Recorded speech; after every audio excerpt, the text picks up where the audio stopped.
How would you really feel if I was broke tomorrow? How would I really feel? Well, me how I you don't really really know feel. what would have happened overnight that you would all of a sudden be broke. I mean, I don't think I'd be happy about it, but like, I feel like I think it's less about you being mad that I lost all my money, but just envisioning a situation where we were tomorrow strapped. I have $0 to my name. I feel like what's great about both of us is we get uncomfortable by things and then make like big changes out of them. If We wouldn't let it get to a point. Yeah, if we started getting to the point where like all of a sudden like money's running out, it's being spent on like dumb things, I feel like we both are good enough to just like go cold turkey, cut it out of your life. Like you can see it happening, you can prevent it from happening, and like I don't think either of us are the type to just like, oh, well, Right. I guess that got out of hand. Like Yeah. I think that we think about it a lot. Okay, of all the awesome moments we had in 2016, which was your favorite? And it's cool if it is the Cubs winning the World Series. It's close. The Cubs winning the World Series does happen a lot less frequently than people get married. No, it was our wedding, obviously. I mean, there's still a part of it that doesn't feel real. Like when I see the pictures, I remember myself in those moments, but it seems like something out of a movie, honestly. Especially like, even just physically, like the way everything looked, it was unbelievable. Yeah, it was awesome. For you, it was the Cubs, though. It was my happiness of the Cubs winning that. I honestly think that it would have been bad if your happiness level would have gone down a lot if the Cubs hadn't won. Oh, absolutely. So I'm mostly happy for that in reason. that manner, yes, it would have been horrible. How would you feel about being a stay-at-home dad? I feel really good about it, honestly. I've given a lot of thought about that. I think you and I are both the kind of people who, I mean, think of how much we struggle with like finding the right person to take care of our dog, let alone a child. So. And the amount I'm already like, oh, I'll just stay home. I'll just Yeah. So yeah, I mean, I think I would love to do that, especially if we were in a position where it was financially feasible, where either you were making enough money or I had enough money saved, or could allocate my time in such a way that I could do it. I think that would be great. What is it about money you think makes me feel uncomfortable? What is it about money? I don't know. Like texture. Yeah. The smell. The risk of paper cuts. No. I don't know. What makes you uncomfortable? Running out of it. How do you think our different upbringings affect our relationship with money? Well, we've talked about that a lot. I mean, I think it's a huge difference because I grew up, we weren't poor, but early on, I don't think we had a lot of money. And my dad in particular, being from India and having grown up there with literally nothing, like he didn't own anything for himself. He had hand-me-downs from the time he was 3 years old. And I think that that's affected him tremendously. Because of my upbringing, it's hard for me to make any decisions involving money where I don't like really think about it. I think that probably shapes how you feel about money to some degree, because I don't get the impression that you were raised in a way where you had to feel like worried about it all the time. Yeah, never. Yeah, I think, in my family, there's always so much stuff. Like they're just like a family of the things. So you know how we're saying, oh, well, let's spend money on experiences. They would buy a lot of stuff. That's why I was so surprised, like with your family, making Christmas lists, like that blows my mind. Like, how am I supposed to know what I want when I've always gotten and you like... just get everything you want, even stuff you don't need? No, definitely stuff I didn't want. Like the Christmas with the ankle weights and Toblerones and like a jar of olives. Was that the same thing? Did you just tie Toblerones around your ankle? Yeah. I mean, they're pretty heavy candy. No, I mean, like just so much stuff and so much of it useless. useless. And it's become like a running joke now, or even when we were up for Christmas this year. Like, my mom got you the second book of a trilogy. I know. Still a book about like dragons. I have no idea. But I feel like it's become a running joke the past few years, especially where even though you guys are adults, every year your mom's like, we're not doing Christmas this year. Christmas like nobody's canceled. getting anything. And then Christmas morning comes and there's 30 or 40 bags in front of everybody. Even me, who's not even like, yeah. I mean, I'm part of the family now, but not in the way that I would expect anything from them. But do you think there's been any impact on you based on how I spend money? Does it I mean, I definitely think, even for example, how like you'll pay your mom back when she like gets you things from Sam's Club.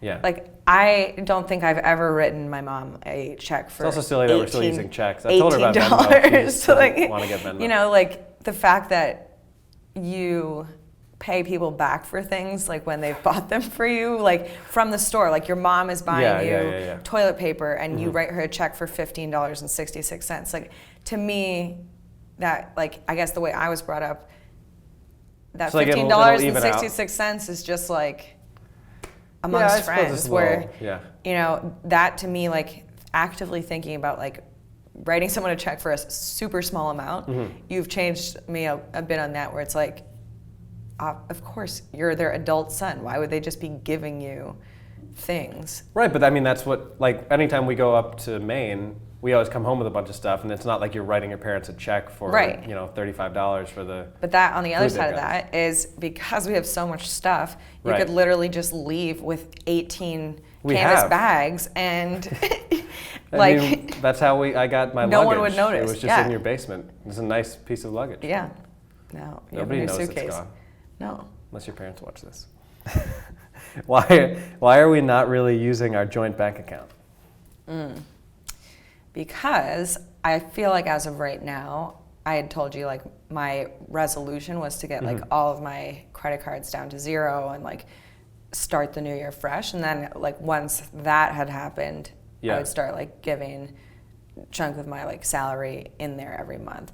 I also just sort of feel like I don't know what, like, because we still, like, even though we've lived together, we still live relatively separately as far as, like, we buy separate food and groceries. Like, we don't really, like, you know, go to the grocery store for the house. Like, it's still, like, your soy milk and, like, my Brussels sprouts. Almond milk. Oh, sorry. Almond milk. Soy is too much. Exactly. Like, I don't even know what it is. But also, but we don't, while that is true that we do that, like, go grocery shopping separately, I feel like I have to think about money more than I would like to.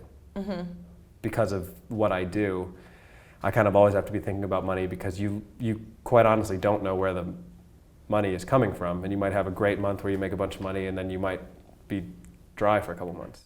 The main reason people get divorced is money, generally, you know, and that can be related to a lot of different things, but to kind of, for the time being, have things. You know, we have a joint account, but then a lot of the stuff that we just do from our own bank accounts. I think it's good to sort of ease our way into a point where I imagine we'll probably just have everything pooled together. And you'll just give me all your money. You make more money than I do. Regularly. Whoa, God. What? What would make you leave me? Whew.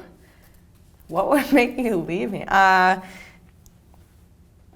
I think that it would have to be like a combination of things. There couldn't be, unless you like slept with everyone I know and then like post about it on Facebook. Like that's like, I don't even know, there wouldn't be one thing that would, maybe like. Adam just checked in at all of your friends' houses. I mean, I honestly don't know. I feel like we love each other a lot, and it would take a lot to like knock that down to the point that I would leave you. I mean, listen, you can't be overly idealistic when you're 4 months into a marriage, because obviously life happens and things occur that you can't plan for that make stuff difficult. But in terms of like right now and how our relationship is, from my perspective, I can't think of a situation where I would even consider that. Good. All right. What do you see for us in 10 years? A lot. I mean, I think as much as we talk about has changed in the past year. So right now I'm 29, you're 25.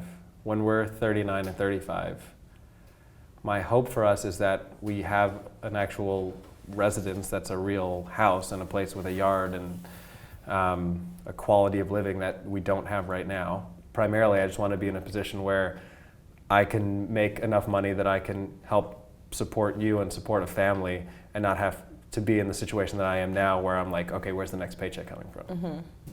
Okay, how did you know beyond a shadow of a doubt that I was the right person for you? Beyond a shadow of a doubt. Enough. Enough to marry me then.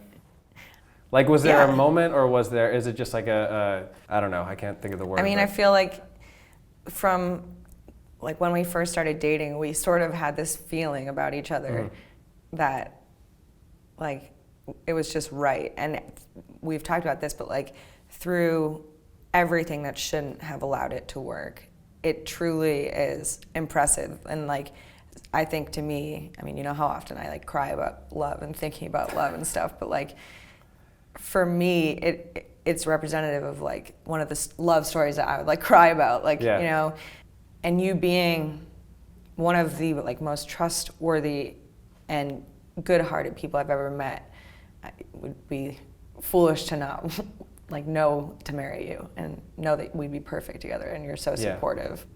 So yeah.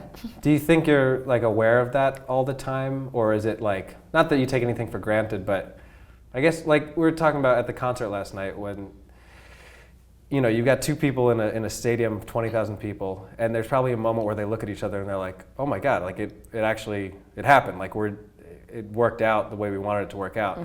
Like I feel like I have that sometimes with you, where even if we're just like sitting around or out to dinner or something, I think about like everything that led up to that point, and I almost can't believe that it actually like came together the way it did. Yeah. It's kind of cool. I like it when it just hits you randomly though. Yeah, me or you too? Us. Yeah. You as in I don't know if I get like everyone. a special look on my face of like, we did it.